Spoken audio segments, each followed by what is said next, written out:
istoriji srpsko-ruskih odnosa značajno mjesto zauzima i general Mihail Grigorjević Černjajev. On je poznat naravno i u ruskoj literaturi i u našoj javnosti, jer je u vreme Srpsko-turskog rata 1876. godine bio prvo komandant Moravske armije, pošto su bili 4 srpske armije, vojske, a potom je postao komandant cele srpske vojske u tom ratu protiv Turaka.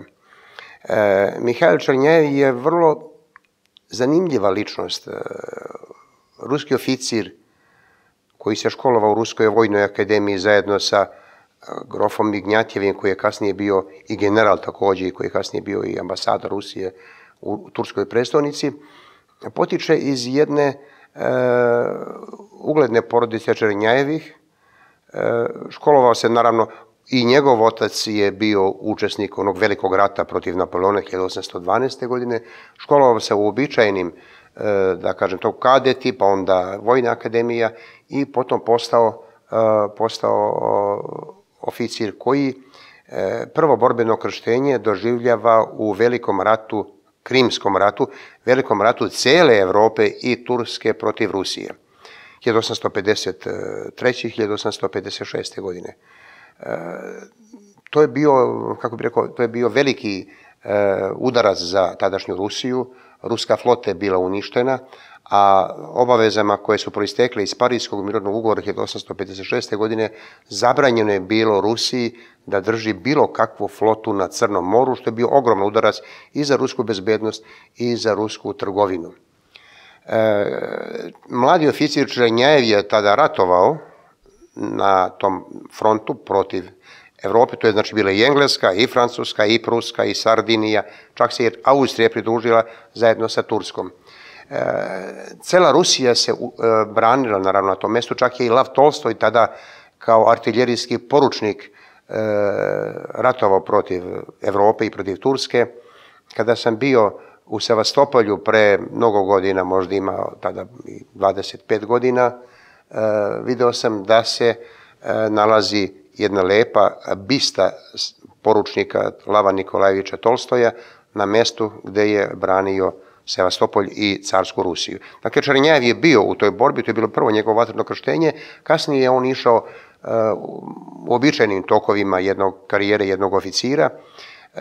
Posebno je ostalo zabeleženo da je uspeo da osvoji Taškent, današnju prestolnicu Uzbekistana. Ja sam bio u Uzbekistanu pre nekih možda 5-6 godina. Tamo je postojao spomenik Černjajevu. Pitao sam da li postoji spomenik, oni su onako vrlo, kako bih rekao, vrlo odsečno rekli da taj spomenik ne postoji, da je uklonjen. Jer Černjajev je uprkos naredbi svojih komandanata svojevoljno uspeo sa 2000 nešto vojnika, uspeo da osvoji grad koji je tada, Taškent, koji je tada imao oko 100.000 stanovnika. Američki istoričar David Mackenzie, koji se bavio istorijom Srba, napisao je jednu knjigu pod naslovom Lav od Taškenta. Tako je bilo jedno, kako bih rekao, nezvanično ime Mihaila Černjajeva. Mihail Černjajev je naravno bio prilično nedisciplinovan kao oficir, bio je avanturističkog duha. Tokom 60. godina 19. veka sa velikom plimom slovenofilskog pokreta u Rusiji, Mihail Černjajev se uključio u taj pokret, postao je član Moskovskog, a potom i Sankt Peterburškog slovenskog komiteta, čiji je glavni cilj pomoć u oslobođenju braće Slovena od turske vlasti. Černjajev je često bio u sukobu sa ministrom vojske Miljutinom i zbog tih sukoba je čak povremeno napustao armiju, počeo je da izdaje svoj list, novine Ruski mir, to je Ruski svet, koje su izlazile, da kažem, svakodnevno i koje su bile organ toga slovenofilskog javnog mnjenja koje je tražilo da Rusija pomogne oslobođenju Srba i ostalih Slovena na Balkanu. Kada je došlo do ustanka u Hercegovini 1875, u Bosni i Hercegovini 1875. godine, Černjajev je odmah hteo da dođe u Hercegovinu, međutim, ruska tajna policija je uspostavila kontrolu nad njim, nadzor, i sprečila njega dolazak u Hercegovinu. Ali, kada je došlo do srpsko-turskog rata, to jest kada se pripremao srpsko-turski rat, on je uspeo da dobije tajna dokumenta i da se prebaci i stigne u Srbiju. Bio je primljen od strane kneza Milana, obišao je front i imenovan je, kao što sam rekao, za komandanta Moravske vojske, a potom i za komandanta cele srpske armije. Ratovao je naravno na južnom pravcu, jer je glavni udar osmanske vojske dolazio sa juga iz pravca Niša, dakle na moravskom pravcu. Međutim, ispostavilo se da se očigledno nije dobro snašao u toj novoj ulozi komandanta armije, iako je zajedno sa njim u Srbiju stiglo, smatra se, do 5000 Rusa, otprilike oko 3000 ruskih oficira i vojnika dobrovoljaca. To je bio jedan snažan dobrovoljački pokret pomoći Srbiji. Tu su između ostalih bili i pukovnik Rajevski, naravno pored generala Černjajeva. Tu je bio i čuveni slikar, možda posle Rjepina, jedan najpoznatiji ruski slikara Polenov.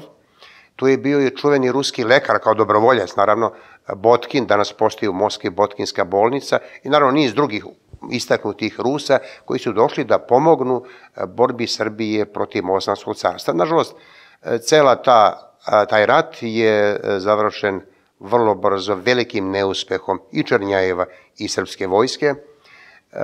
Došlo je do velikih poraza na pravcu kod Aleksinca i uopšte na tom frontu prema Nišu. Černjajev nije uspeo da zaustavi napredovanje turske vojske i da nije bilo ultimatuma koji je Gorčakov kao ministar spoljnih poslova uputio u Carigrad, verovatno bi turska vojska uspela da izvesno vreme stigne do Beograda. Taj veliki poraz, naravno, razočarao je i samo Černjajeva, ali naravno i celo srpsko javno mnjenje. Černjajev se vratio u Rusiju i živeo je, naravno, moram da kažem da ruski car, bar zvanično, Aleksandar II, nije bio saglasan s njegovim odlaskom u Srbiju, kao ni ministar vojske. Smatrali su ga da je i suviše slavoljubiv i svojevoljan i da, kako je on sam govorio, želi da bude jednog dana slovenski Vašington, to je da oslobodi svu braću Slovene i da stekne slavu slovenskog Vašingtona. Naravno, nije mu to pošlo za rukom, vratio se u Rusiju i najveći deo života proveo je na svom imanju blizu Mogiljeva, danas u Belorusiji, u selu Tubiški. Naime, to je zanimljiva priča hronike njegove porodice. Njegov otac, kada je, naravno kao i mnogi ruski oficiri, stigao u Francusku, ruska armija je ušla u Pariz 1814. godine, njegov otac je ostao 2 godine kao gradonačelnik jednog malog gradića u Francuskoj i oženio se Francuskinjom.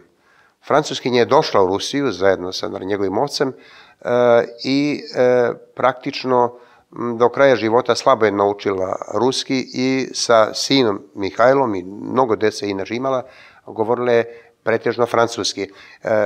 Znači, general Černjajev se vratio na svoje imanje, gde je imao jedan drveni dvorac, podigao je crkvu, imao je neke srpske ikone u toj crkvi, imao je veliko imanje, imao je dosta i 2 vodenice i mnogo drugih objekata te vrste i uglavnom je provodio vreme prilično zaboravljen. Održavao je kontakte sa svim prijateljima slovenofilima, ali je poslednje godine svoga života proveo zaboravljen i svi njegovi veliki podvizi, naročito osvajanje Taškenta, pali su u zaborav. Međutim, u srpskoj javnosti toga vremena on je bio veoma poznat. Knez Milan ga je odlikovao najvećim odlikovanjima u Ruskom državnom muzeju na Crvenom trgu, onoj, da kažem, zgradi koja ima jednu zanimljivu fasadu. Nalazi se fond generala Černjajeva, da bi njegove kćerke su prenele, da kažem, njegove dokumente i druge stvari, poklonile su Ruskom državnom muzeju. Nalazi se sablja sa dijamantima koju je poklonio knez Milan. Naravno, nalazi se niz drugih dokumenta, recimo njegovo počasno članstvo u Crvenom krstu Srbije, na čijem čelu je bio mitropolit Mihajlo. Nalazi se, vrlo zanimljivo, nalazi se i jedan marš generala Černjajeva ili generalu Černjajevu, koji je izradio u ono vreme, koji je napisao u ono vreme poznati srpski kompozitor češkog porekla Dragutin Čižek. marš generala Černjajeva. Naravno i niz drugih dokumenta koji govore o tome da je on bio u to vreme u Srbiji bio primljen srdačno, jer je došao sa velikim brojem Rusa da pomaže oslobođenju Srbije.